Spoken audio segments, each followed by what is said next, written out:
So, Cal, let's talk about the current Lois Lane.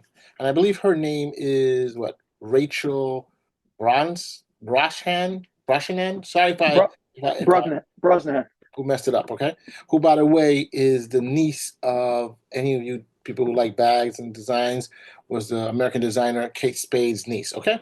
So, and um, she was the title character, the marvelous Mrs. Maisel. She was Maisel, though she's not Jewish. She played a Jewish woman. She won Primetime Emmy Awards. She won Golden Globe Awards. So she was the one who was chosen to be the new Lois Lane. What is your take on her? What does she have to do? So, what is your take on her, and what does she have to do to, I guess, elevate the role of Lois Lane? I have no idea. When she got cast, I was already pretty vocal that I didn't think she was pretty enough for the role. Oh, oh. So that was just me. But my standard is Terry Hatcher. Terry Hatcher, I think, is very attractive. I thought, was okay. She looked great as Lois Lane, and that's where I go. Rachel Brosnahan, I was just like, I don't think she's pretty enough for this role. That was just me.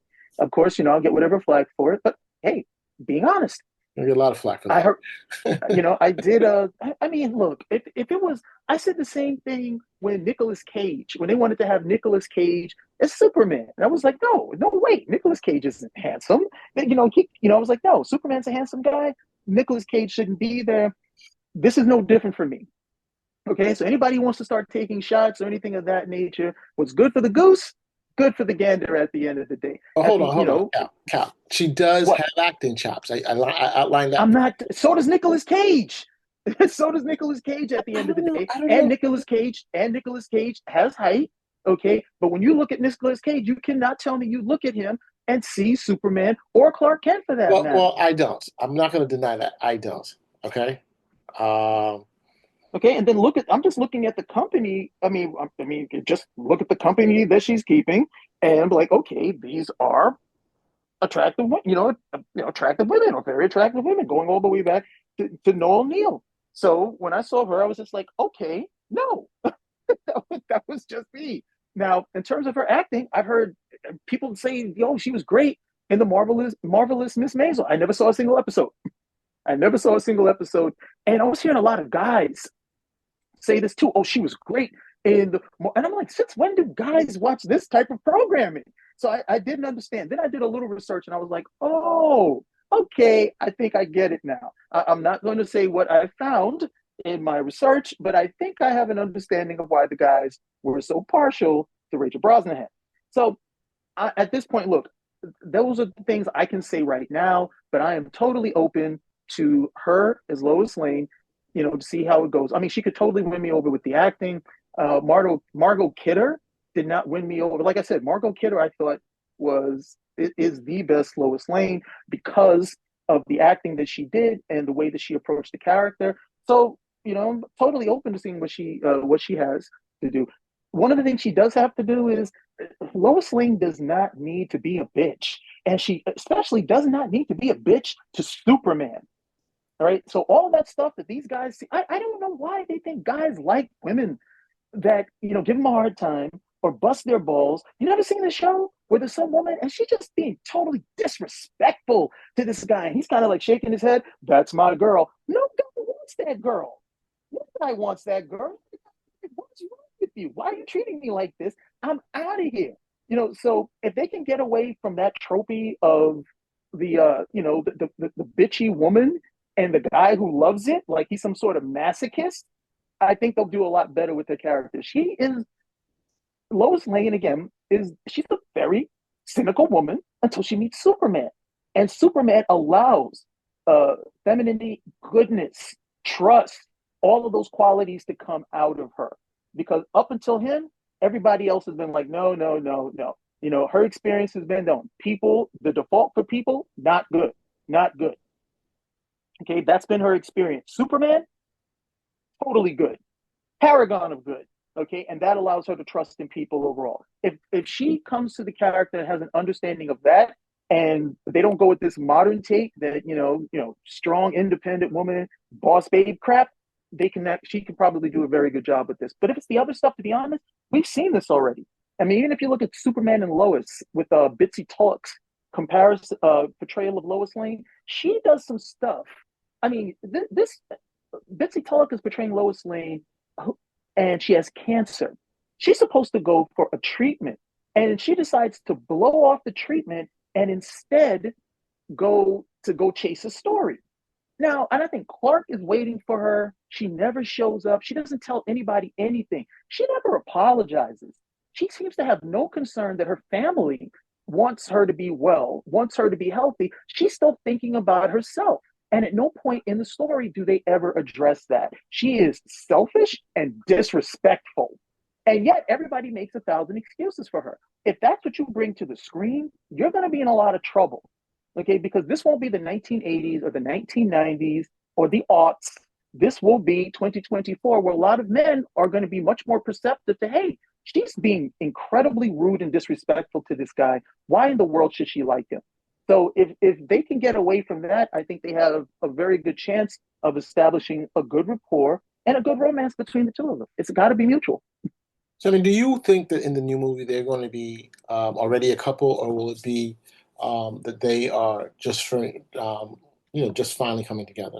I Just think. fine. They'll probably just be meeting. That's what I'm getting from what I've seen so far. I mean, isn't that a good thing? Because then you can see the relationship develop organically as opposed to like, well, they're a couple. Let's move this forward. Well, that's what we got in Man of Steel. They were just meeting, but Man of Steel was such a cluster cluck that it didn't really matter. And then they did this. Well, the whole other thing is they want to make it so that Lois Lane isn't fooled. Oh, I'm not fooled by your disguise of Clark Kent. I'm not stupid. So they totally took away any of the romance part between the two of them because she never really gets to know Clark or Superman for that matter. She just kind of tracks him down to his house, stalks him, and then he's forced to come out and say, "Yeah, yeah, I'm Superman." So what's romantic about that?